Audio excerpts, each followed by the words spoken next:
এ বোকা, আজকে কাঁদছো কেন? কই, কাঁদছি না তো।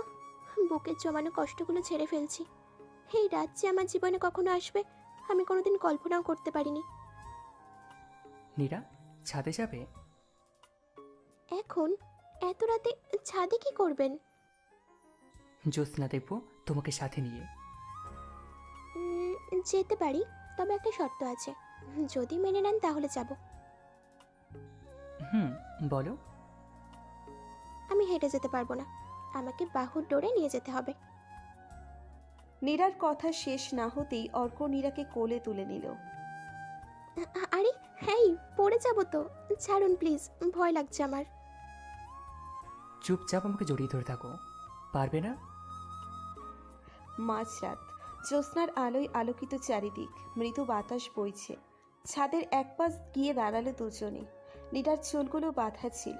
অর্ক নিজের হাতে নীরার চুল খুলে দিল। বাতাসে চুল উড়ে এসে অর্কের মুখে পড়ছে। নীরা, তোমাকে কিছু কথা বলি। হুম, বলুন। আমাকে এখন থেকে তুমি করে বলতে হবে। ঠিক আছে। তুমি তো জানো আমার আপন বলতে কেউ নেই, আমি একা। যার বাসায় এখন আছি ওকে ছোট সময় পেয়েছিলাম, নিজের বোনের মতো মানুষ করেছি। আপন বলতে একজনই আছে, তোমাকে প্রথম দেখাতেই তোমার মায়ে পড়ে গিয়েছিলাম। তোমার সব কিছু আমাকে মুগ্ধ করেছে। তোমার মাঝে লোভ নামক আমি কিছু পাইনি। যাকে আমি বিয়ে করেছিলাম সে ছিল একটা লোভী, নিজের স্বার্থের জন্য আমাকে বিন্দুমাত্র ছাড় দিত না। আর তাই তার থেকে দূরে সরে এসেছি। সুশী সমাজে আর ফিরে যায়নি। কাউকে মায়ের বদলে জড়াতে গিয়েছিলাম তোমাদের নিষিদ্ধ পল্লীতে, সুখ খুঁজতে গিয়েছিলাম সেখানে। তোমার মায়ে আটকে যায়। নীরা, সারা জীবন আমার পাশে থেকে আমাকে ভালোবাসবে তো? শরীরে এক বিন্দু রক্ত যতক্ষণ থাকবে ততক্ষণ আপনার ভালোবাসার মর্যাদা রক্ষা করার চেষ্টা করব। আবার আপনি করে বলছো? সরি সরি, এই যে কান ধরলাম, আর ভুল হবে না। আচ্ছা, এবারের মতো ছেড়ে দিলাম। চলো রুমে যাই, তোমার মনে হচ্ছে খুব ঘুম পাচ্ছে। বোকা একটা। মনে হয় ভাজা মাছকে উল্টে খেতে জানে না। কিছু বললে তুমি? কই, কিছু না তো। আমার পায়ে ব্যথা করছে, আমি হেঁটে নামতে পারবো না। তোমার মতো একটা আটার বস্তাকে আবার কোলে নিয়ে নামতে হবে? কি বললে তুমি? আমি আটার বস্তা? যাও, আমি একাই যাব। তুমি আবার রাগও করতে চাও? হয়েছে, চলো চলো নিয়ে যাচ্ছি। থাক। অর্ক জোর করে নীরাকে বাহুডোরে তুলে নিল। রুমে গিয়ে বিছানায় শুইয়ে দিল নীরাকে। নীরা, তুমি থাকো, আমি ফ্রেশ হয়ে আসছি। অর্ক যাওয়ার জন্য পা বাড়াবে তখনই নীরা পিছন থেকে হাত ধরে এক টানে নিচের কাছে নিয়ে নেয়। সেই বিকেল থেকে আমাকে স্ট্যাচুর মতো সাজিয়ে রেখেছে। আগে আমি ফ্রেশ হব, আমার অস্বস্তি লাগছে। ফ্রেশ হব আগে আমি। তাহলে চলো একসাথেই যাই। লজ্জার শরমের মাথা খেয়েছো নাকি? এখন আমি তোমার বিয়ে করাবো। আমার বুঝি লজ্জা লাগে না? তোমার সাথে ওয়াশরুমে যাব? দাঁড়াও, তোমার লজ্জা বের করছি। কোথায় থাকে এত লজ্জা, হ্যাঁ? এই, একদম না। দুষ্টুমি করবে না বলে দিচ্ছি। কই, আমি তো দুষ্টুমি করছি না, আমার বই লজ্জা ভাঙছি। অর্ক নীরার হাত চেপে ধরে নীরার ঠোঁটে দুই ঠোঁট মিশিয়ে দিল।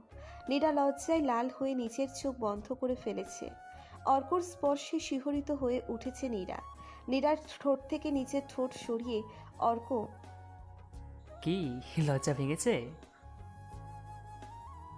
নীরা নিশ্চুপ, কোনো কথা বলছে না। সেও কম কিসে, অর্ককে ধরে কিস করে বসলো নীরা। দাঁড়াও, দেখাচ্ছি মজা। নীরাকে নিচের একদম কাছে টেনে নিল অর্ক। ভালোবাসার আলতো পরশ এঁকে দিচ্ছে নীরার ঠোঁটে গালে। নীরা নিজেকে তার মাঝে রাখতে পারছে না। ভালোবাসা পেতে ইচ্ছে করছে তার। অর্কের সাথে তাল মিলিয়ে সেও ভালোবেসে যাচ্ছে অর্ককে। ডুবে যাচ্ছে ভালোবাসার গভীর সমুদ্রে। আর কিছু বলতে পারবে না, বাকিটা বুঝে নিয়েন। ওনাদের সাথে আমিও ঘুমাতে চলে গেলাম। Good night everybody. ভাবছেন তো দিনের বেলায় কিভাবে গুড নাইট বললাম? আসলে অনেক সময় যাবৎ অর্ক আর নীরার সাথে রয়েছি তো, তাই এখন রাত মনে হচ্ছে। পরদিন সকালে নীরা শাওয়ার নিয়ে ওয়াশরুম থেকে এসে বিছানার পাশে দাঁড়িয়ে ভেজা চুল মুছছে। অর্ক এখনও ওঠেনি। ঘুম ভেঙেছে অনেক আগেই। নীরা শাওয়ারে যাওয়ার আগেই অর্ককে ডেকে দিয়েছে। অপলক দৃষ্টিতে তাকিয়ে দেখছে নীরাকে। নীরাকে যতই দেখছে ততই মায়ায় ডুবে যাচ্ছে অর্ক। ঝাটকা একটানে অর্ক নীরাকে বিছানায় টেনে দিয়েছে। নীরা চোখ বড় বড় করে অর্কের দিকে তাকিয়ে আছে। একদম দুষ্টুমি করবে না। এই মাত্র শাওয়ার নিয়ে আসলাম। সারা রাত অনেক দুষ্টুমি করেছো। এখন উঠে ফ্রেশ হয়ে আসো, আমার খুব খিদে পেয়েছে। একটু থাকো না, পরে ফ্রেশ হতে চাই।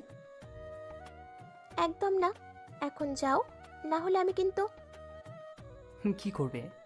নীরাকে বিছানায় চেপে ধরে কথাটা বললাম। পানি এনে তোমার মাথায় ঢালবো। তাড়াতাড়ি যাও বলছি। হুম, যাচ্ছি। অর্ক শাওয়ার নিতে চলে গেল।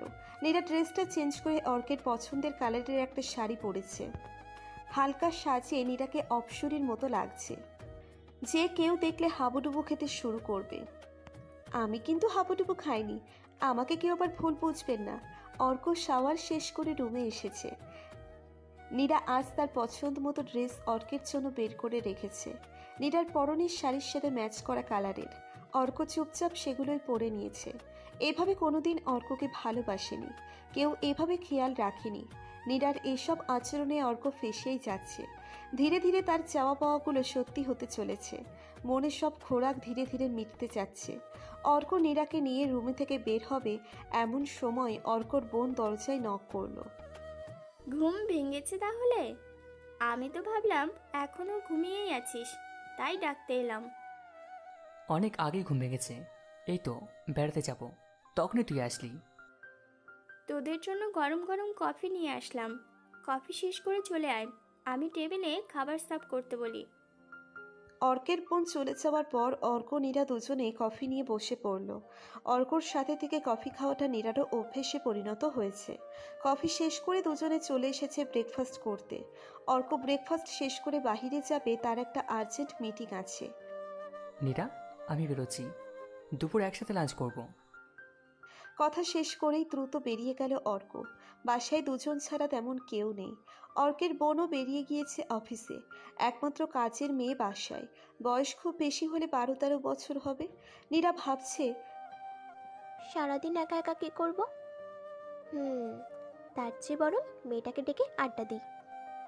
নীরা মেয়েটার নাম জানে না, তাই ডাকতেও পারছে না। এদিক সেদিক ঘুরঘুর করছে, মেয়েটাকেও চোখে পড়ছে না। কোথায় যে গেল মেয়েটা? সারা বাসা খুঁজে শেষ করে ফেললাম, কোথাও তো পেলাম না। দেখি ছাদে আছে কিনা। ছাদের দিকে পা বাড়াবে তখনই মেয়েটাকে সিঁড়ি দিয়ে নেমে আসতে দেখল নীরা। এই মেয়ে, এদিকে আসো।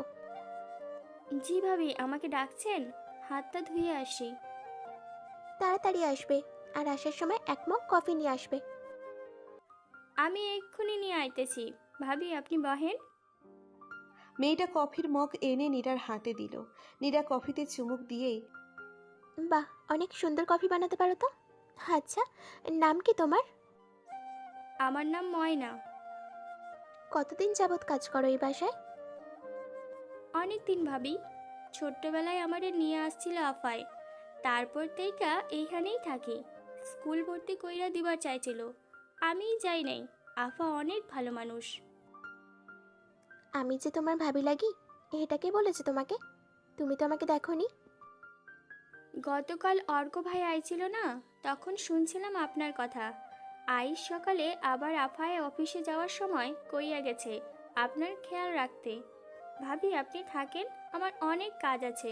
দুপুরের জন্য রান্না করতে হইব। বাসার সব কাজ কি তুমি একাই করো? না, আফা যখন বাসায় থাকে আফাই সব রান্না করে, আমি সব কিছু জোগাড় কইরা দিই। দুপুরের রান্না আমার একাই করতে হয়, এই সময় কেউ থাকে না বাসায়। আমাকে কিচেনে নিয়ে যাও, আজ আমি রান্না করব।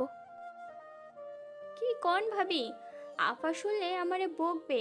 আপনি বসে থাকেন, আমি সব পারবো। নীরা মনে মনে ভাবছে, অনেক দিন যাবৎ রান্না করি না, আজ দেখি রান্না করতে পারি কিনা। ময়নার থেকে হেল্প নেওয়া যাবে, সুযোগটা হাতছাড়া করলে চলবে না। ময়না, এদিকে আসো তো। বলেন ভাবি। তোমার অর্ক ভাই কি কি খেতে পছন্দ করে? চিংড়ি মাছ। বাসায় চিংড়ি মাছ আছে? জি ভাবি, আছে। তাহলে সব কিছু রেডি করো, আজ আমি রান্না করব। তুমি কিচেনে যাও, আমি আসছি। নীরা আজ নিজের হাতে সব রান্না করেছে। দুপুরের আগেই রান্না শেষ করে ময়নাকে নিয়ে টিভির সামনে বসে আড্ডা দিচ্ছে। ময়নাকে বেশ ভালোই লেগে গেছে নীরার। ময়নাও নীরার মাঝে ডুবে গিয়েছে। নীরা মানুষটাই এমন যে কারোর সাথে অল্প সময়ের মাঝে মিশে যেতে পারে। অর্ক চলে এসেছে। ফ্রেশ হয়ে সবাই খাবার টেবিলে একসাথে বসেছে। অর্কের সব পছন্দের খাবার দেখেই মনটা খুশিতে ভরে উঠেছে, কিন্তু মনে প্রশ্ন জেগেছে, আজ এত কিছু কি ময়না রান্না করেছে? খাবার মুখে তুলেই ময়না, তোর হাতে রান্নার স্বাদ এত পরিবর্তন হলো কিভাবে? এত ভালো রান্না তুই আগে কখনো করেছিস বলে তোর মনে পড়ছে না। ভাইয়া, আজ আমি কিছুই রান্না করি নাই, সব ভাবি রান্না করছে। আজকে সব নীরা রান্না করেছে? নীরা, তুমি এত ভালো রান্না করতে পারো কখনো বলনি তো আগে। ভাইয়া যাই বলিস, এখন থেকে ছুটি পেলেই আমি তোদের বাসায় চলে যাব নীরার রান্না খেতে। হুম, ঠিক আছে, যখন মন চাইবে চলে যাবি। আমার এখানে প্রায় সব কাজই শেষ, আমি কাল চলে যাবো ভাবছি।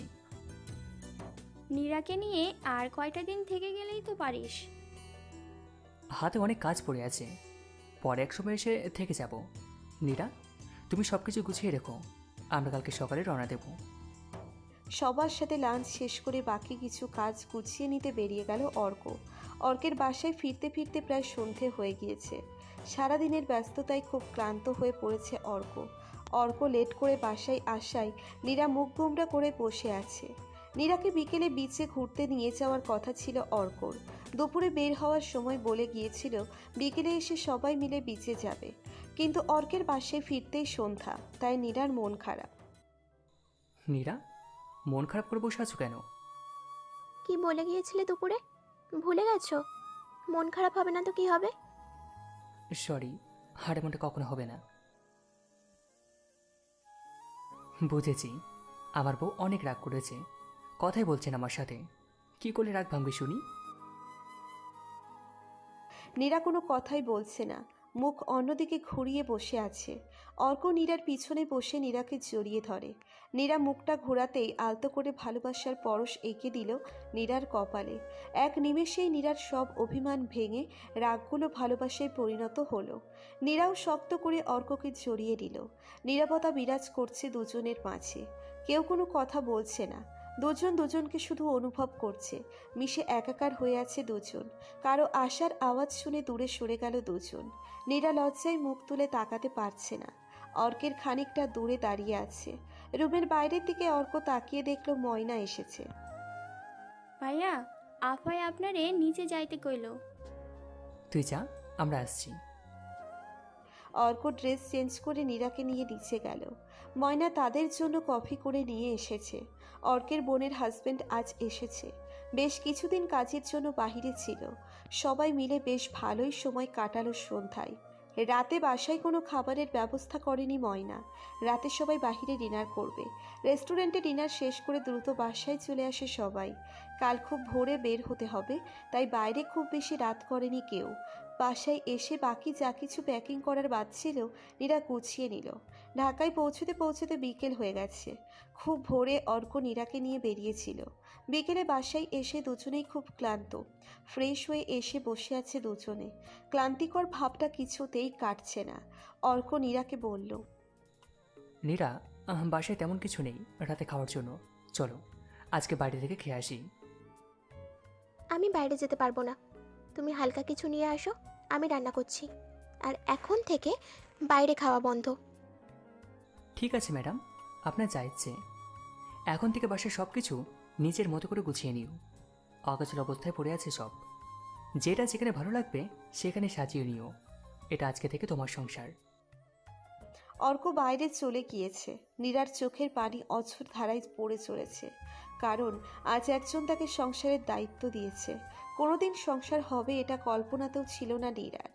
আজ সব হয়েছে, এতটা আশা ছিল না তার। না চাইতেও আজ সব পেয়েছে নীরা। ভাবছে যদি মা বাবা পাশে থাকতো তাহলে হয়তো আজ সুখের সীমা থাকতো না তার। এখন একটাই অভাব নীরার বাবা মা। অর্কের বাবা মা নেই, তাহলে হয়তো নিজের থেকে আপন ভেবে নিত নীরা। অর্ক সব কিছু এনে দেওয়ার পর নীরা রান্না করতে চলে যায়। অর্ক রুমে রেস্ট নিচ্ছিল। একা একা বোর লাগছিল অর্কর। যাই, দেখি পাগলিটা কি করছে কিচেনে। নীরা রান্নার জন্য সব গুছিয়ে নিয়ে সবজি কাটছে। এমন সময় অর্ক পিছন থেকে নীরাকে জড়িয়ে ধরে। আচমকা অর্ক জড়িয়ে ধরায় ছুরিটা ফসকে নীরার হাতে লাগে। আ আ আ কি হয়েছে নীরা? হাত কাটলো কিভাবে? আরে তেমন কিছু না, সামান্য একটু কেটেছে। সরি, আমার এভাবে আচমকা ধরাটা মনে হয় ঠিক হয়নি। রুমে চলো, ড্রেসিং করে দিচ্ছি। লাগবে না বললাম তো। তুমি রুমে যাও, আমি রান্না শেষ করে আসছি। না, আজকে আমি তোমার সাথে রান্না করব। জোর করেই অর্ক নীরার সাথে রান্নায় যোগ দিল।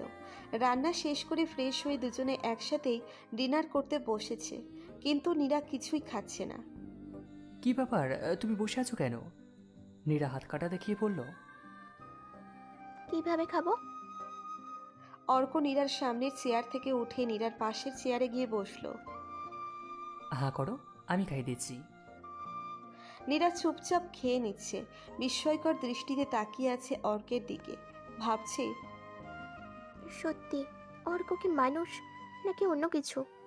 আমার মতো একটা মেয়ের জন্য যা করেছে অর্ক, আমার জীবন দিয়ে দিলেও তার মূল্য শোধ হবে না।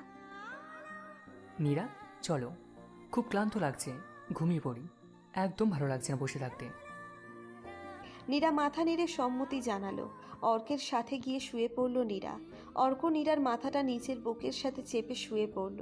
পৃথিবীর সব সুখ যেন নীরার কাছে এসে আপনা আপনি ধরা দিয়েছে। এমন করে কারো বুকে মাথা রেখে ঘুমানো এত ছিল শুধুমাত্র কল্পনা। আজ তার বাস্তব প্রতিফল দেখছে নীরা। তার চেয়ে খুশি কে হতে পারে? নীরার কাছে নিজেকে পৃথিবীর সবচেয়ে সুখী মানুষগুলোর একজন মনে হচ্ছে। প্রকৃত ভালোবাসাটা আজ অনুভব করছে নীরা। এতদিন ভালোবাসা বলে যেগুলো দেখেছে সব কিছু ছিল মোহ। ভালোবাসার ছিটে ফোঁটাও ছিল না সেখানে। আজ খুব ভোরে ঘুম থেকে উঠে পড়েছে নীরা। এটা তার সংসার, তাকেই সব কিছু গুছিয়ে নিতে হবে। সমস্ত কিছু নিজের হাতেই সামলাতে হবে। ভোরে উঠেই বিধাতার কাছে প্রার্থনা করেছে যে মানুষটা তাকে এত কিছু দিয়েছে তাকে যেন সারা জীবন সুখী রাখতে পারি। সব কাজ নিজের হাতে শেষ করে অর্কের জন্য কফি নিয়ে গিয়েছে রুমে। অর্ক এখনো ঘুমিয়ে আছে। অর্ককে দেখে ভালোবাসতে ইচ্ছে করছে নীরার, কিন্তু কি করবে ভেবে পাচ্ছে না। ডাকলে যদি রেগে যায়? কফিটাও তো ঠান্ডা হয়ে যাচ্ছে। 7-5 ভাবতে ভাবতে কফিটা রেখে অর্কের কপালে আলতো করে ভালোবাসার পরশ এঁকে দিল নীরা। অর্ক নীরার স্পর্শ পেয়ে নীরাকে এক টানে নিজের সাথে মিশিয়ে নিল। নীরার চোখ ছানা পড়া। নীরা ভেবেছিল অর্ক ঘুমিয়েই আছে। এমনটা করবে অর্ক এটা আশা করেনি নীরা। নীরা নিজেকে ছাড়িয়ে নেওয়ার চেষ্টা করছে, কিন্তু পেরে উঠছে না। অর্ক নাছোড় বান্দা, নীরাকে সে ছাড়বে না। কারণ নীরার অপরাধ নীরা অর্ককে না বলে উঠে গিয়েছিল। নীরা না পেরে মনে মনে ফোন দিয়ে আটল।